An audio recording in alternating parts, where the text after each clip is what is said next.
Bukankah Yesus tidak minta ingin disembah dirinya? Dia tidak ingin disembah, dalilnya mana, Pak? Ada Mbak Gata. Oke, Mbak tunjukkan di ayat berapa. Loh, kamu kalau menarasikan sesuatu dipertanggungjawabkan. Yesus tidak ingin disembah, dalilnya mana? Ini kalau yang di Matius, kamu yang menulis kalau ditanya Injil tanya balik. Matius. Bisa di-mute sebentar, Pak? Pakai tua, sopan ya. Ya, ini host. Walaupun lebih muda dari kau. Mute dia, Paslah. Mute dia. Udin berani bertanya, tidak berani ditanya Agatha. Bukankah Yesus tidak ingin disembah? Mari kita simak diskusi menarik dan seru mereka berikut ini. Aku mau nanya. Silakan. Adakah di Alkitab Agatha menyatakan Yesus itu Tuhan? Ada. Bukankah Yesus tidak minta ingin disembah dirinya? Dia tidak ingin disembah, dalilnya mana, Pak? Ada Mbak Gata. Oke, tunjukkan di ayat berapa. Loh, kamu kalau menarasikan sesuatu dipertanggungjawabkan. Yesus tidak ingin disembah, dalilnya mana? Oh, kamu bertanggungjawabkan dong. Adakah di Alkitab Agatha? Ya kalau kau tulis di sini Yesus tidak ingin disembah, lah kau tulis tambah-tambahin di Alkitabku boleh. Masalahnya situ rasul tidak. Lu kalau situ tidak rasul kami nggak percaya tulisan kau. Tulisan yang kalau tidak diilhami oleh Roh Kudus, yang bukan ditulis nabi-nabi dan para rasul, kami tidak percaya, Pak. Jadi kalau kamu mau menambahkan tulisan di Alkitab saya, tambahin aja, tapi kami tidak percaya. Kenapa? Quranmu aja Al-Baqarah, nggak tahu siapa yang nulis. Ini kalau yang di Matius, yang menulis kalau ditanya Injil tanya balik. Matius. Bisa di-mute sebentar, Pak? Pakai tua, sopan ya. Ya, ini host. Walaupun lebih muda dari kau. Mute dia, Paslah. Mute dia. Kristen menyatakan Yesus Tuhan. Ada tidak? Aku tanya dulu nih. Tadi kan sudah saya jawab. Ada di Yohanes 13 ayat 13. Aku Tuhan, itu kata Yesus. Pertanyaanmu apa lagi? Pertanyaan saya, bukankah Yesus tidak ingin dirinya disembah? Tunjukkan dulu Pak Udin, dalilnya Yesus tidak ingin disembah. Perlu begini di mute bagaimana sih? Oh, saya nggak ada nge-mute Anda. Oh, gimana sih?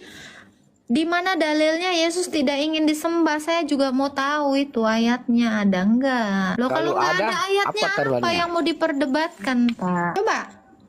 Saya tanya Anda. Agatha stop. Di mana dalilnya Yesus tidak ingin disembah? Kamu mengerti maksud pertanyaanku ini? Nggak ngerti, coba ulangi lagi. Kamu paham nggak aku bertanya? Kalau ini susahnya Agatha. Agatha kalau ditanya ini, kalau kita tanya, dia tanya balik, Islammu begini. Kan tidak usah bahas itu dulu, bahas ini dulu lah, pertanyaan aku lah. Silakan, bertanya apa? Jadi kalau ada dalilnya Yesus menyatakan dirinya tidak ingin disembah, gimana? Tidak minta dirinya ingin disembah, gimana? Sementara di Alkitab, Agatha menyatakan bahwa buktiin dulu aja dalilnya ada. Masalahnya dalilnya pun belum kau bisa buktikan, kan gitu. Di Alkitab itu Tuhan. Buktiin dulu aja, kalau dalilnya ada nggak apa-apa. Silakan. Pak, kalau udah tua itu Pak, banyak-banyak istighfar Pak. Jangan suka sibuk kali mempertanyakan agama orang. Minimal kau tahu dulu agamamu.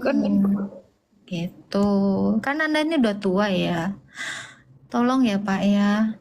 Minimal kau kenal dulu Allahmu, kenapa disebut kami, kenapa dia banyakan, daripada kamu sibuk memperdebatkan yang tidak ada di kitab saya.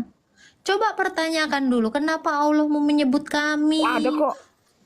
Itu kan saya kasihan nengok Bapak. Kalau ada buktiin. Di mana dalilnya? Ini yang debat tidak jelas. Kita AFK tanya 3 menit, ditanya Pak. balik 3 menit. lari ke Islam. Aduh. Ya udah. Oke, Bapak ngapain Pak nanya iman saya Pak? Kalau Bapak sudah saya jawab, Bapak nggak mau puas dengan jawaban saya. Terus saya bisa apa Anda yang Islam memperdebatkan iman saya? Kira-kira Anda langsung memualafkan banyak burung kah ketika saya tidak meladeni Anda dengan pertanyaan konyol Anda gitu? Gimana? Kamu pikir pertanyaan saya salah nih? Saya kan ya sudah lihat Anda bertanya. nggak salah dalam bertanya. Aku kan Pertanyaan Anda apa? Silakan. Aku ulangi lagi sekali ya. Nah, Anda mau bertanya apa? Silakan. Pak, Bapak itu sinyalnya itu lemot, jadi Bapak ngomong putus-putus gitu loh, Pak. Bapak apa sih Pak? Nanya apa? Bapak nanya ada nggak Yesus mengaku Tuhan? Ada, jawaban saya. Terus apa lagi pertanyaannya? Terus kenapa di dalil yang ini yang saya temukan ini ada Yesus menyatakan dia tidak ingin disembah. Di mana itu? Anda temukan Berarti di mana? Mana Agatha ini salah. mana dalilnya? Tunggu ya. Ya, Tunggu. Kalau ada kenapa? Kalau apa taruhannya kalau ada? tunjukin Dalil aja dulu. Saya Islamkan kamu. Iya, nggak apa-apa, tunjukin aja dulu ayatnya. Yesus tidak ingin disembah, silakan. Iya ya. Agatha udah tahu arahnya kemana, tak ya? Gue pun tahu. Gimana? Iya, biarin aja. Orang goblok itu dipermainkan emosinya itu seneng aku. Di mana Pak? Masih hidupnya kau? Ada, saya Islamkan kamu sahabat ya. Ayo Pak, buruan Pak, Janji ya. mumpung KTP saya masih Islam Pak, nggak ganti nih Pak, cepet Pak. Nih KTP gua nggak usah diganti lah. Kayaknya mereka ini perlu bantuan yang cerdas gitu loh, Islam yang cerdas. Kalau gua masih tetap stay Islam, mungkin gua jago juga bertakiyah. Kabur!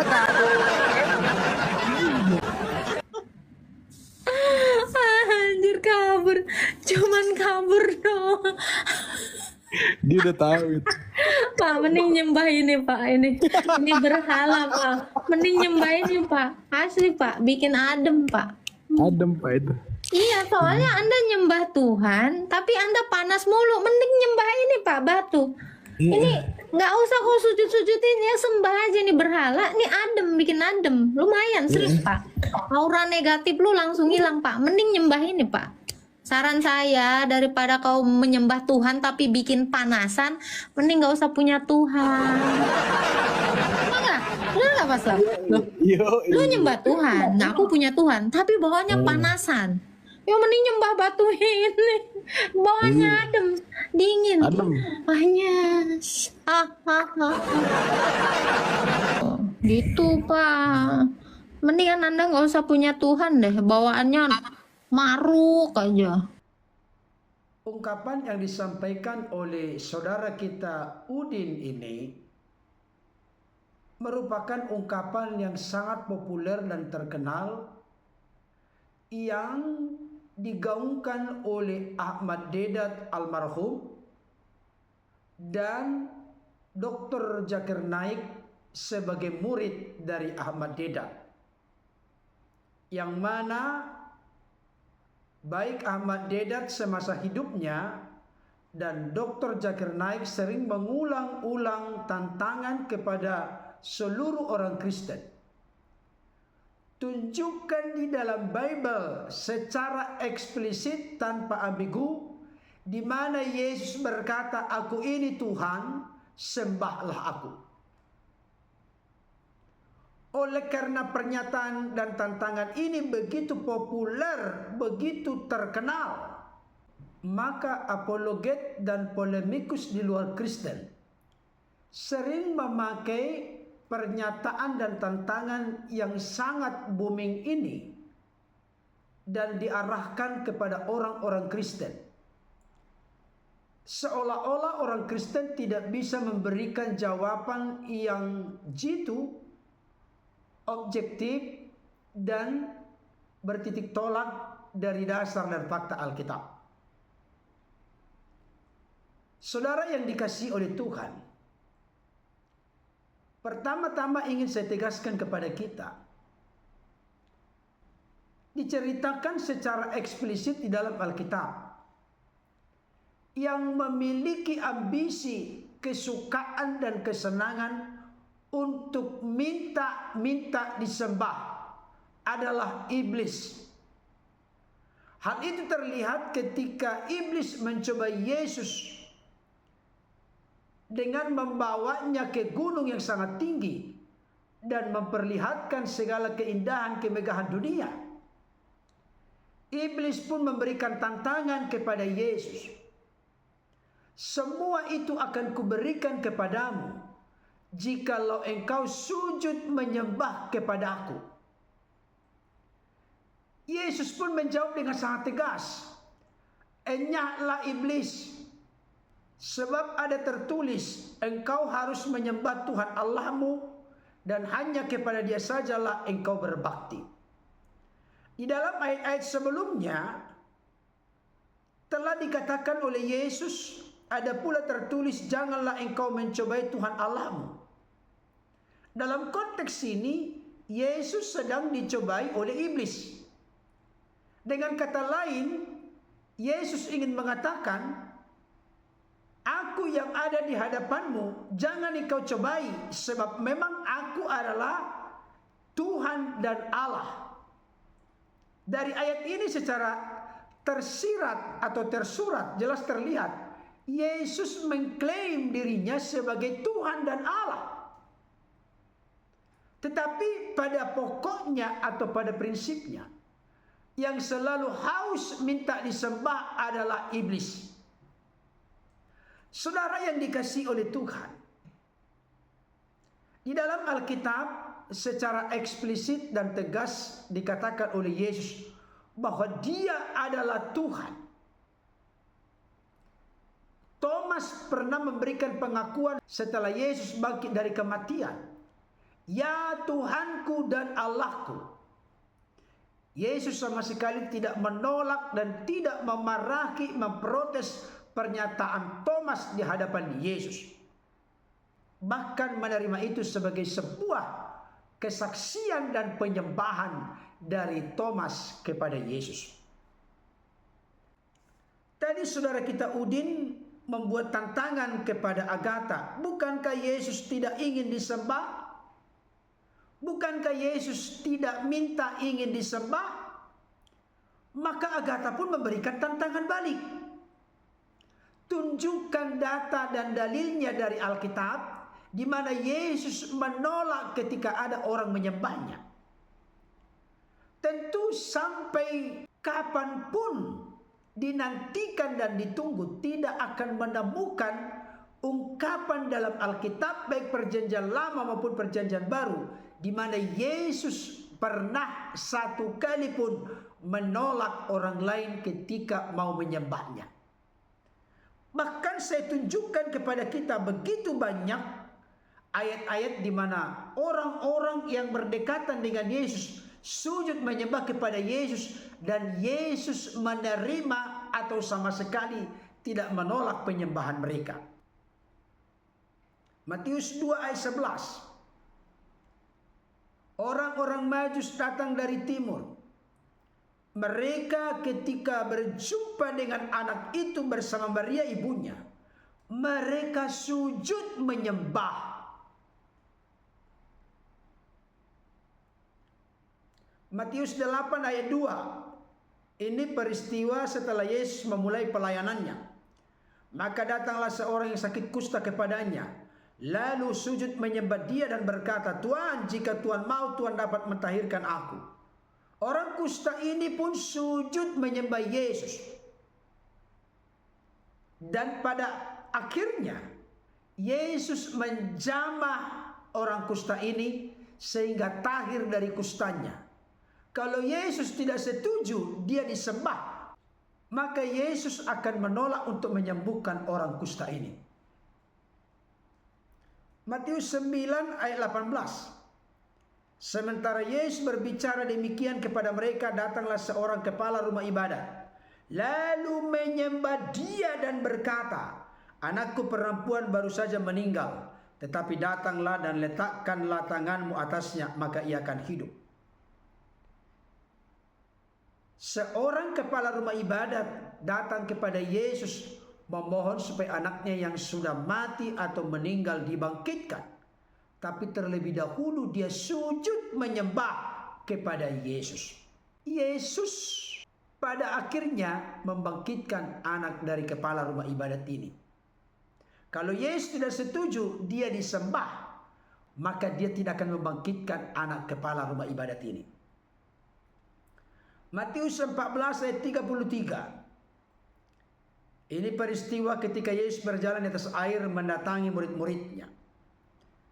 Dikatakan begini, dan orang-orang yang ada di perahu menyembah dia, katanya sesungguhnya engkau anak Allah. Anak Allah pasti Allah, anak manusia pasti manusia.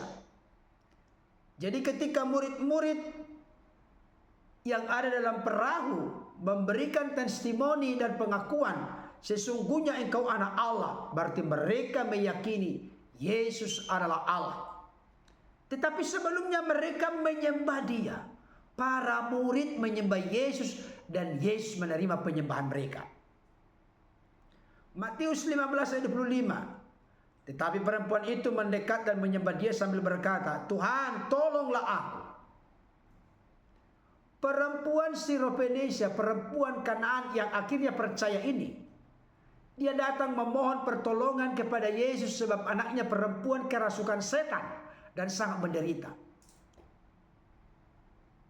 Ada momen di mana perempuan ini mendekat kepada Yesus dan sujud menyembah dia. Akhir dari cerita ini, perempuan ini ditolong oleh Yesus, anaknya menjadi lepas dari ikatan setan, pulih dan sembuh seperti sedia kala.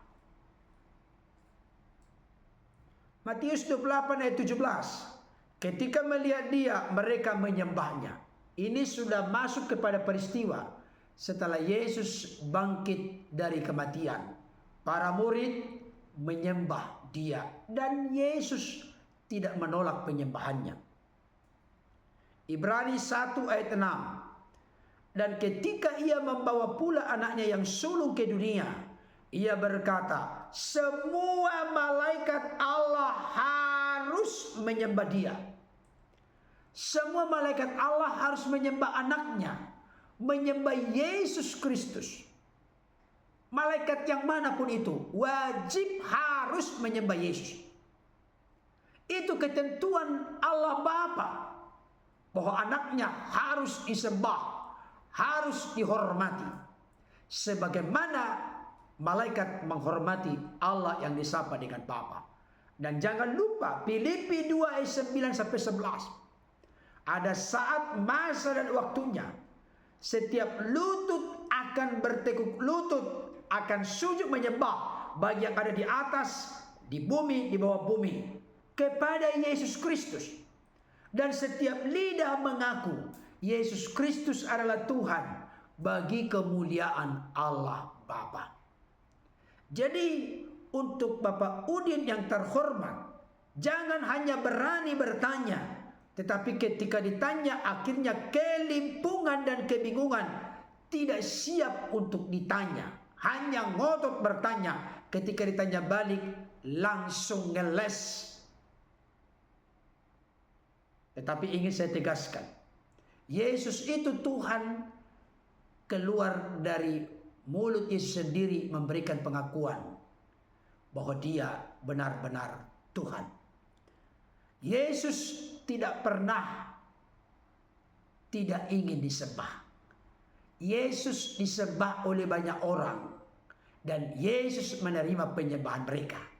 Tetapi memang Yesus tidak memiliki karakter mengemis-ngemis, meminta-minta ingin disembah. Tapi karena pribadinya, karyanya, kuasanya, datang sujud menyembah kepadanya.